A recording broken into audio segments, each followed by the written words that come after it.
Well, a familiar face to Lloydminster and pretty much across the country is with us today. Peter Quinlan, meteorologist for Global News. Peter, thanks for joining me today. Yeah, thanks for having me. It's good to be with you, Stacey. We are in fall officially now, my favorite time hmm of the year, so I'm enjoying this hmm weather. Can you tell me, Yes. is this type of weather going to hang on for the next little while? Yeah, it is. It's going to be actually spectacular. The only concern is with the winds. Those sometimes knock down those lovely leaves a little too soon, but it's actually going to be likely an above average, warmer than normal trend throughout fall. That said, the normals do gradually take a cooler turn throughout the fall season. So, of course, that will eventually happen as those nights get longer, the days get shorter. But you can look forward to more drier than normal and warmer than normal conditions right through into November. Now, you said you have some statistics for the summer in this area. hmm Peter, how did things turn out? Because I think people seem to think that, maybe we had a not so great summer because we didn't have a lot of hot days, but you have the official word. So tell me what you have. Yeah, so I think a lot of people might have thought that because we didn't see quite as many 30-degree days, which are the kind of those awesome days when people like to get to the lake that we normally would. But we actually did see quite a number of days above the average high and above the average low. So altogether, it was the eighth warmest summer ever recorded. Now, meteorological summer is June, July, and August. Temperatures throughout that 90-plus day period were 1.4 degrees above average. So that is pretty significant when you're averaging out 90 days of data. It was the 39th wettest, so we actually did see wetter than normal conditions at the Lloydminster Airport. 220.2 millimeters of moisture fell. That's 107% of the normal of 205.8 millimeters.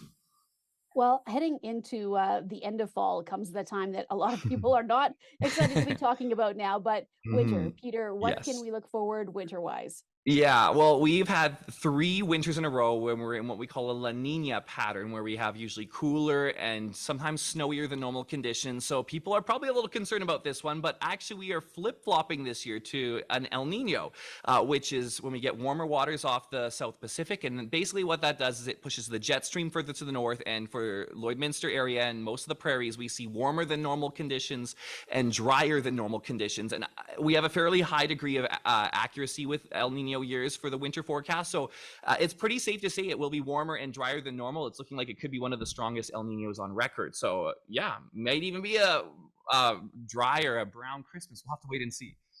Well, I know that you can't predict exactly when we're going to have the first snowfall of the year. hmm Lots of people like to have, Halloween so kids can go hmm out and in their costumes without having to put a parka and boots on. So, can you safely say at this point that you think we won't have a lot of snow around Halloween, or is that too hard to predict?